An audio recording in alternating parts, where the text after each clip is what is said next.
And he went, 1 Corinthians 1:30, yeah. It is because of him, but of him are ye in Christ Jesus, who of God is made unto us wisdom and righteousness and sanctification and redemption. Now, how many of you know that Jesus is your sanctification and righteousness? What do you mean by that? That Jesus has paid for your sin and you are righteous because of Christ. Now, how many of you know that Jesus is your sanctification and righteousness, but before that, he is your wisdom? Have you ever thought about it? Jesus is your wisdom. Christ is made unto us wisdom. Before you even think about righteousness and sanctification, Christ is primarily wisdom. Knowing Christ is wisdom. Knowing Christ is wisdom to life. Knowing Christ is wisdom to your career. Knowing Christ is wisdom to any field. We are all very good at thinking, yes, Christ is our righteousness. But Christ, first thing, before righteousness, before redemption, is wisdom. Christ is made unto us wisdom. Okay, so we are going to read a few passages from Acts. We have just briefly described how wisdom is. Today my prayer is that when you leave this place, that you will go with a heart full of wisdom, that there would be an impartation, a supernatural impartation to you for wisdom in every area of your life. Hallelujah. Acts 27, this is Paul when he met Agrippa, King Agrippa, and he said, I want to appear before Caesar. And King Agrippa said, okay, Paul, you have not done anything wrong. You can't be a prisoner because you have not done anything wrong unless, because you have said that you want to appear before Caesar, we have to send you to Rome. Otherwise, I could have missed your case even now. And so what happened was, Paul was taken as a prisoner and was in the route to Rome. They set sail to Caesarea and came to a place called Myra. He was under the Roman centurion Julius. And there the centurion found a ship sailing into Italy. They came to Crete, to a place called Fair Havens. And at that place, Paul advises the crew to not to put the ship to the sea. If we read from Acts 27:13 to 15, Acts 27:13 to 15. And when the south wind blew softly, supposing that they had obtained their purpose, loosing thence, they sailed close by Crete. So what happened was, they came to a place called Crete and a place called Fair Havens.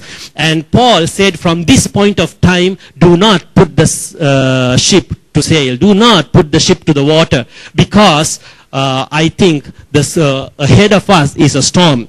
And the captain of the ship did not listen to Paul, and he said, no, I want to make some more money. And the ship owner also said, okay, let's go. And they sailed ahead. Now Paul had wisdom of God. Paul had the wisdom of God. And when Paul said, do not put the ship to the water, they sailed anyway. And what happened? And there, when the south wind blew softly, supposing that they had obtained their purpose, loosing thence, they sailed close by to Crete. When they put out the ship to the water, there was a gentle breeze that came on the sea. And when a gentle breeze comes on the sea, that is a good sign for them to put the boat into the water, because the gentle breeze will help them to sail faster. And they thought it is a good chance for us to set our ship to sail, because there is a gentle breeze. And mind you, these people sailed close by to Crete. That means close by to the shore. They sail close by to the shore. Now, can anything be more safer than a place where you sail close to the seashore? Can there be any safe place, a place that is safer for a sailing ship than to sail close by? You see the land in close proximity. You see the land in close proximity. There's a gentle breeze that comes your way that is helping. You know, many people, when there is a gentle breeze that comes their way and you see you're very close to the shore, you think, okay, our purpose is gained. Our purpose is gained because everything is there to support us. Everything is there to take you forward. Everything is working for us. And these people did not know that there was a gale and a storm that is coming that will hit them. Now, dear brothers and sisters, this is why we need the wisdom of God. This is why we need the wisdom of God in every area of your life. It may be your family, it can be your business, it can be your workplace, it can be whatever. When things are going smoothly, we tend to think, okay, everything is okay. Everything is working for us. Verse 27:14. But not long after there arose against it a tempestuous wind called the Euroclydon. There was a tempestuous wind, and that is called the Euroclydon. The Euroclydon comes from the land to the sea. It is not a general wind that blows. It is from the land to the sea. So these people were sailing close to the shore, and all of a sudden, they were taken from the seashore into the middle of the sea in a tempest. My, that's a disaster.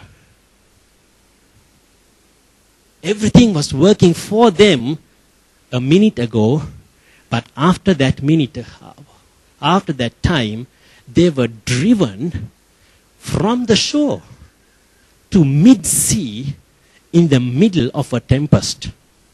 They lost all control of the ship. And what happened was, verse 15, and when the ship was caught and could not bear up into the wind, we let her drive. The wind caught the ship so much that they let go of the controls. They were not trying to go against the wind because they can't. Verse 20, verse 27, verse 20.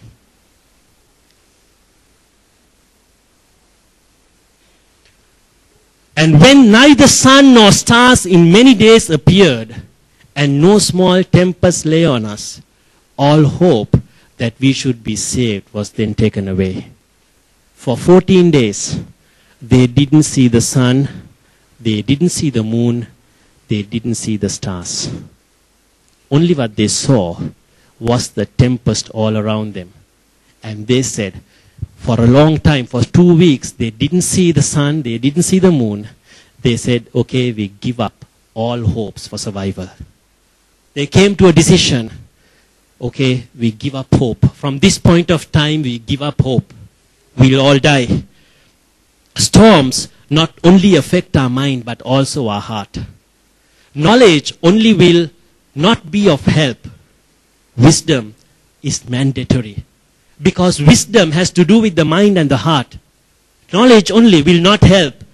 We can be lulled into complacency, or we can lose our mind by being overly anxious.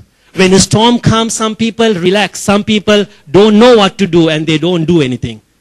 Some people, when faced with a storm, become overly anxious and try to do things which we normally don't do and get into trouble.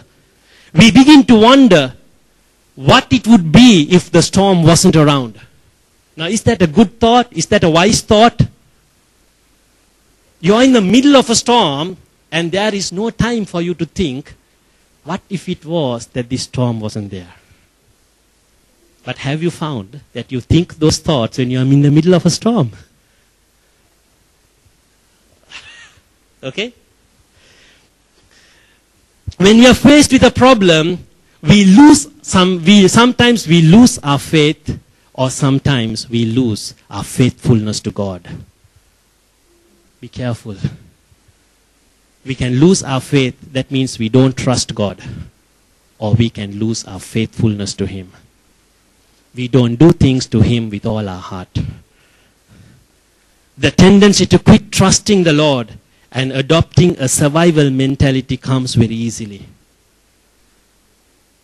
The storm gets into our heart and we are far too distracted by its cares and concerns, and our priorities change. We focus on ourselves and our attitudes change.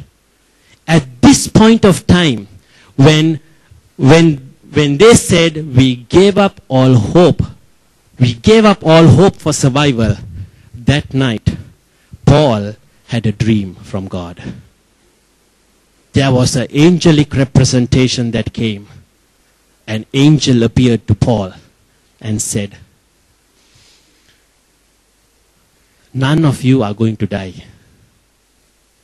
All those on board will not die. Only the ship will be destroyed. Paul goes out to the ship and says, dear folks, none of us are going to die. Eat something. Strengthen yourself. They had not eaten for many days. I'm sure they wouldn't have slept for many days. Paul, and they are not willing even to take food. They are not willing even to think of survival. And Paul lifts up bread and gives thanks to God and begins to eat it. And what happens?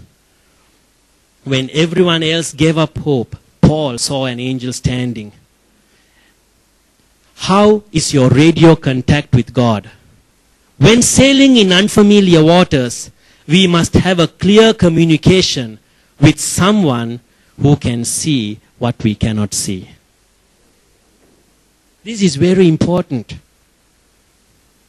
When you are going through times of turbulence, do you hear the one who can see beyond your storm? God is our satellite. God is our radio contact. God is our radar system. How is your prayer life? Are we dependent on God enough to pray? Do you connect with your Father in heaven more than human connection? Dear brothers and sisters, can I put this straight once and for all? Sometimes we have the wrong misconception, or a misconception that because of our sin we cannot hear God.